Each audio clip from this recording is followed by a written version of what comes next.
नमस्कार आदाब, आप देख रहे हैं साबिर शेख के साथ ऑन रिकॉर्ड मीरा भाईंदर। मीरा भाईंदर शहर में करीब 1.25 करोड़ रुपए की लागत से हिंदी भाषिक भवन के निर्माण को मंजूरी दी गई है, जिसके खिलाफ में मीरा भाईंदर शहर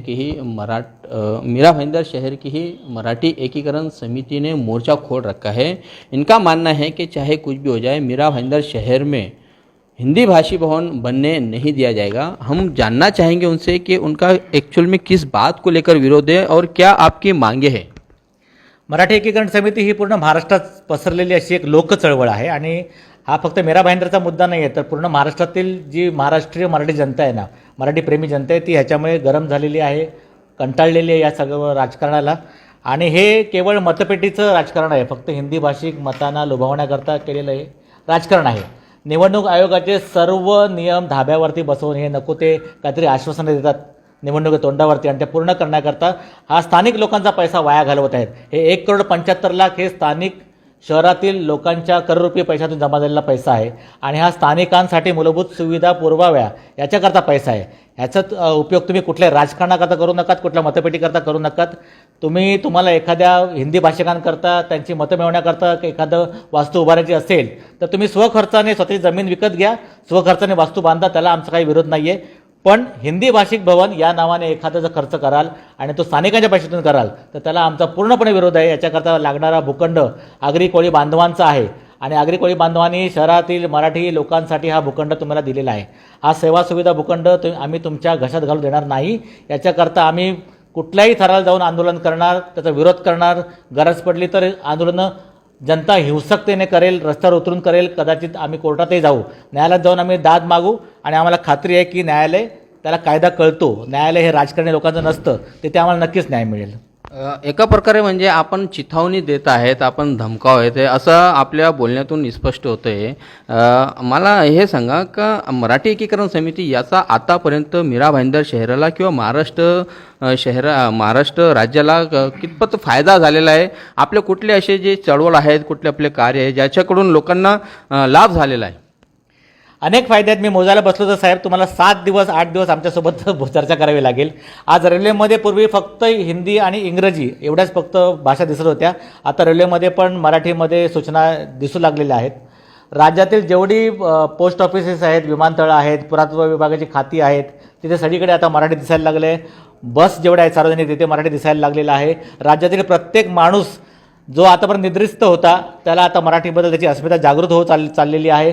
शासनाने अनेक त्यांचे शासन निर्णय आता मराठीकरता तयार केलेले आहेत। माझ्याकडे आता त्याचा गठ्ठा आहे, 40 शासन निर्णय गेल्या काही वर्षामध्ये झालेले आहेत, आणि ही आमच्या मराठी एकीकरण समिती लोकचळवळीचं हे एक त्याच्यामुळे मिळाला हा फायदा आहे असं माझं म्हणणं आहे। हे होते आपल्यासोबत प्रदीप सामंत कार्याध्यक्ष, आपल्यासोबत सचिन घरत पण आहेत, ते शहराध्यक्ष आहेत मराठी एकीकरण समितीचे। काय म्हणाल आपण आता हे जे आपण जे पाऊल जे उचलले आहे, हिंदी भाषिक बनवू देणार नाही किंवा होऊ देणार नाही, काय म्हणणं आहे आपलं? आमचं स्पष्ट म्हणणं हे आहे की हिंदी भाषिक भवनाची गरज खरं तर मीरा भाईंदर शहरामध्ये का भासते? तुम्ही एक मंगल कार्य बांधताय, तिकडे लग्न होणार, बड्डे पार्टी होणार, सगळं होणार, मग यासाठी त्या भवनाला कुठल्या तरी थोर पुरुषाचं किंवा मीरा भाईंदर शहरातील कुठल्या तरी सामाजिक चांगलं काम करणाऱ्या व्यक्तीचं किंवा इतर कोणाचं नाव दिलं असतं तरी चाललं असतं, परंतु हिंदी भाषिक भवन हे असं खास हिंदी भाषिक म्हणून नाव का देण्यात आलेलं आहे? तर मी सर्व हिंदी भाषिकांना सुद्धा सांगू इच्छितो की ही मराठी भाषिक आणि हिंदी भाषिक यांच्यामध्ये युद्ध लावण्याची ही कला या राजकारणी लोकांना आजपर्यंत जी अवगत झालेली आहे ती हीच आहे। ही नेहमी आपल्या सगळ्या समाजातील लोकांमध्ये त्यांच्या भाषेवरून, जातीवरून, धर्मावरून, पंथावरून वाद लावून देतात, त्यांची पोळी भाजून घेतात, आणि आपण आपापसात भांडत राहतो। त्यामुळे खास करून या हिंदी भाषिक भवनाला आमचा विरोध आहे। महाराष्ट्रामध्ये एकही मराठी भाषा भवन अद्याप बनलेलं नाही आहे। एक बांधण्याचा प्रयत्न मागील किती वर्ष सुरू आहे माहीत नाही, त्यांना अजून भूखंड सापडत नाही आहे, आणि त्या जागेवरती महाराष्ट्रातील मराठी भाषिकांनी निवडून दिलेले, सगळ्या समाजांनी निवडून दिलेले, प्रत्येक समाजातल्या माणसांनी मतं देऊन त्यांना निवडून दिलेली लोक फक्त एका भाषिकांपुरता भवन बांधण्यासाठी 2.25 करोड रुपये मीरा भाईंदर महानगरपालिकेत खर्च करत आहेत। हे कितपत योग्य आहे हे मी पत्रकारांना सुद्धा विचारू इच्छितो। इकडचा स्थानिक आगरी कोळी भूमिपुत्र आहे, त्यांच्यासाठी आजपर्यंत एकही भूखंड इथे राखीव ठेवला नाही किंवा त्यांच्यासाठी समाजभवन बांधलं गेलेलं नाही आहे। ह्या सगळ्या जमिनी आहेत या मुळात इथल्या आगरी कोळी भूमिपुत्रांच्या, त्या सगळ्या आरक्षणामध्ये टाकल्या गेल्या, त्यानंतर त्यांना मोबदलासुद्धा नीट दिला गेला नाही. खूप जणांच्या जमिनी बळकावल्या, अनेक ठिकाणी आरक्षणात गेलेल्या जमिनीवरती अतिक्रमणं झाली आणि त्या अशा मातीमोल होऊन गेलेल्या आहेत. स्थानिकांना त्याचा काहीच फायदा नाही झालेला आहे. मग स्थानिकांच्या हक्कासाठी भांडण्याच्या जागी त्यांना त्यांचं भवन मिळण्यासाठी, त्यांच्यासाठी सुखसुविधा निर्माण करण्यासाठी भांडण्याच्या जागेवरती हा भाषिक तेढ निर्माण करण्यासाठी हिंदी भाषा भवनाचा घाट या राजकीय नेत्यांनी घातलेला आहे असं मी थेट मराठी एकीकरण समितीच्या माध्यमातून सांगेन. आणि कुठल्याही म्हणजे हिंदी भाषिकच नव्हे तर इतर सर्व भाषिक लोकांनी या प्रलोभनाला बळी पडू नये आणि एकत्रितरित्या या हिंदी भाषिक भवनाला विरोध करायला पाहिजे असं माझं मत आहे. घरात साहेब, आपल्याला असं वाटत नाही का आपला हा जो महाराष्ट्र देश आहे, जो राज्य आहेत, या महाराष्ट्रामध्ये सर्व जाती सर्व धर्माचे लोक इथं राहतात, सामावून घेतात. आपला हा महाराष्ट्र राज्य, आपण एवढे मोठ्या मनाचे आहेत. आपला मुंबई शहराला लागून मीरा भाईंदर शहरी हा पण कॉस्मोपॉलिटन शहर आहे. तर सर्वांना सामावून घेण्याचा आपण प्रयत्न करू किंवा एक चांगला मेसेज जाणार जर हिंदी भाषिक बनलं इथं, तर असं आपल्याला वाटत नाही का आपण सर्वांना सामावून घेतो.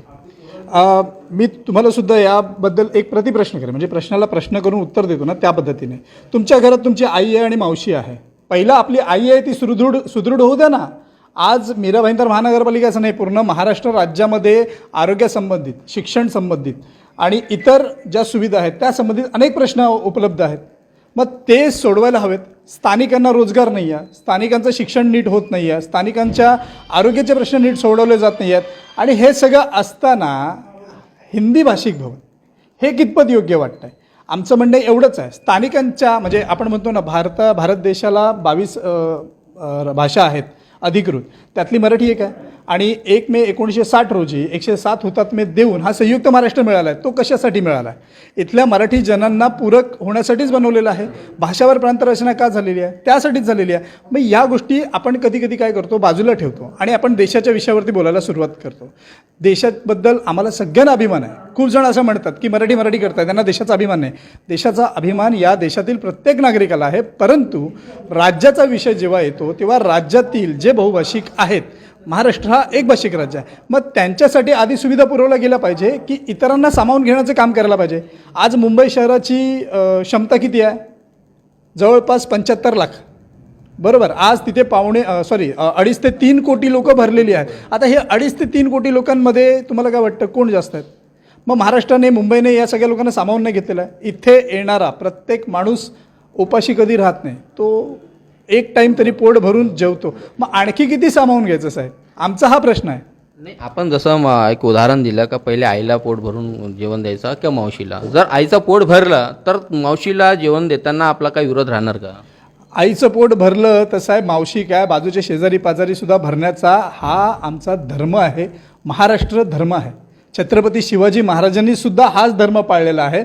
परंतु जेव्हा आई सुदृढ होईल तेव्हा अनेक महाराष्ट्रातील जे पहिला स्थानिकांचे प्रश्न आहेत जेव्हा सुटतील तेव्हा आज शेतकरीसुद्धा आत्महत्या करतोय साहेब. तो कुठला करतोय? इथे येऊन शेती करणारा परप्रांती नाही आहे ना, महाराष्ट्रातला शेतकरी आहे, पण तो आत्महत्या करतोय. जेव्हा या आत्महत्या थांबतील तेव्हा आम्ही दुसऱ्यांचा विचार करू. जेव्हा इथल्या स्थानिकांना 100% नोकऱ्या मिळतील तेव्हा आम्ही इतरांचा विचार करू.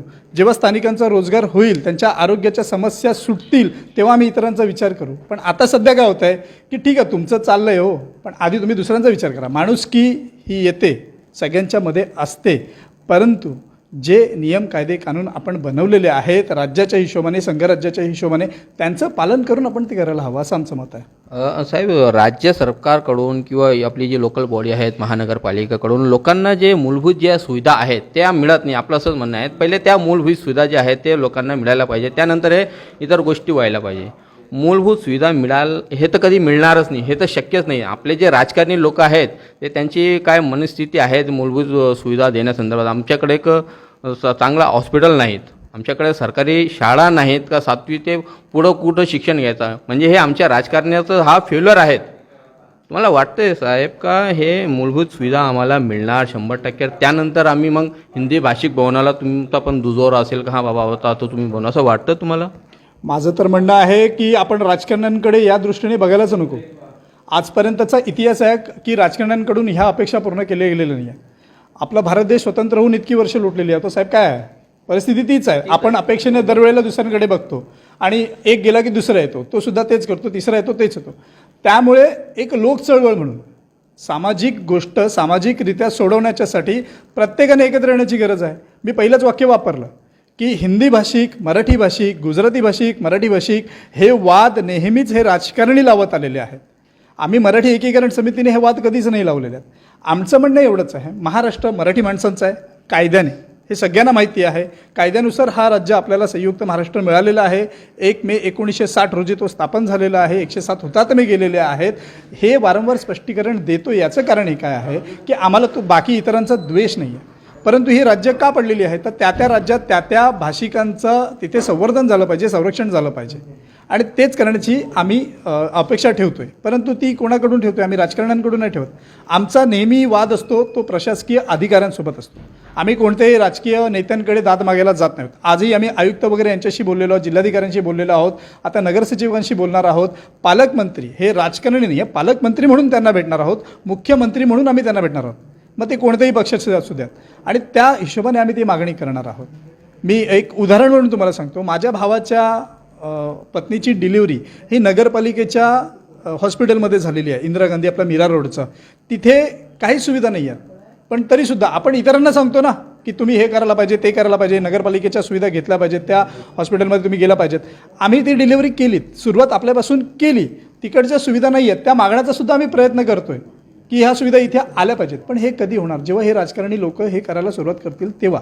परंतु आपण राजकारण्यांकडनं अपेक्षा न ठेवता स्वतः या गोष्टी किती करू शकतो त्याच्यावरती खरं ठरतं, हे माझं म्हणणं आहे. शेवटचा प्रश्न आहे गरजसाहेब, का जर तुमची जी मागणी आहेत का हिंदी भाषिक भवनला तुम्ही विरोध करते, ही मागणी जर शासनाने फेटाळून लावली आणि राजकारण्यांनी आपल्या मताच्या हितासाठी किंवा आपल्या राजकीय फायद्यासाठी त्यांनी जर समजा त्यांनी हे हिंदी भाषिक भवनाला मंजुरी दिली किंवा त्याचं बांधकाम सुरू झालं, आपले काय पाऊल राहणार? आमच्या सरांनी जसं सांगितलेलं आहे की आम्ही आता जिल्हाधिकाऱ्यांना भेटलो, आयुक्तांना भेटलो, महापौरांनासुद्धा याची कल्पना दिलेली आहे. यानंतर आम्ही नगरविकासचे जे सचिव आहेत त्यांना भेटणार आहोत, पालकमंत्र्यांनासुद्धा आमचं म्हणणं म्हणणार आहोत, मुख्यमंत्र्यांनासुद्धा आमचं म्हणणं म्हणणार आहोत. आणि ह्यांनीसुद्धा जर आमचं नाही ऐकलं तर आजची पदयात्रा आणि आज जे ठिय्या आंदोलन होतं ते आम्ही रद्द केलेलं आहे. परंतु त्यानंतर अनेक अशी उग्र किंवा हिंसक आंदोलनंसुद्धा होतील असा मी इशारा देतो आहे आधीच. आणि कायद्याने सुद्धा आम्ही त्याच म्हणजे पॅरलरी समांतर आम्ही कायद्याने सुद्धा जाणार आहोत. आम्ही कोर्टात याच्याविरुद्ध दाद मागणार आहोत की मूलभूत सुविधा या स्थानिकांना सर्वप्रथम मिळायला पाहिजे आणि त्यानंतर जे इतर भाषिक किंवा इतर लोक आहेत त्यांना त्या मिळायला पाहिजेत. आम्ही असं नाही सांगत की त्यांना नाही मिळायला पाहिजेत, सगळ्यांनाच मिळायला पाहिजे, सगळ्यांचा अधिकार आहे तो मिळाला पाहिजे. परंतु प्रथमतः इकडचे स्थानिक लोक आहेत त्यांना हा मिळाला पाहिजे आणि याकरिता आम्ही प्रयत्नशील राहणार आहोत. जसं आम्ही आमच्या पहिल्याच निषेध आंदोलनामध्ये सांगितलेलं की या समाजभवनाची जर पहिली वीट पडेल तर ती आमच्या रक्तावरती पडेल आणि हे शब्द आम्ही खरे करून दाखवू जर ते रचण्याचा तुम्ही प्रयत्न केलात तर. ये है सचिन घरत मीरा भाईंदर शहर के ये अध्यक्ष मराठी एकीकरण समिति के. इन्होंने बताया कि इन लोगों ने पूरी कमर कस ली है कि किसी भी तरह से हिंदी भाषिक भवन यहाँ पर बनने नहीं दिया जाएगा. अगर उसकी शुरुआत होती है तो उसमें जो पहला जो खून गिरेगा वो इन लोगों का ही वहाँ पर खून गिरेगा. वो इस लड़ाई को न केवल रास्ते पर लेकर आएंगे बल्कि न्यायालय से भी वो गुहार लगाएंगे, न्यायालय की भी वो मदद लेंगे कि किसी भी तरह हिंदी भाषिक भवन बनने से पहले हमारे शहर की जनता की जो मूलभूत सुविधाएं है वो उन्हें मिलना चाहिए. उसके बाद में सभी प्रांतों के यहाँ पर भवन बनते हैं तो उन्हें कोई ऐतराज़ नहीं होगा. इस तरह का इन्होंने साफ बताया. देखना है कि प्रशासनिक अधिकारी इसे किस तरह से इस मसले को उसका निराकरण करते हैं, वो आने वाले समय में पता चलेगा. आप देख रहे हैं साबिर शेख और आरिफ कुरैशी के साथ ऑन रिकॉर्ड मीरा भाईंदर. धन्यवाद.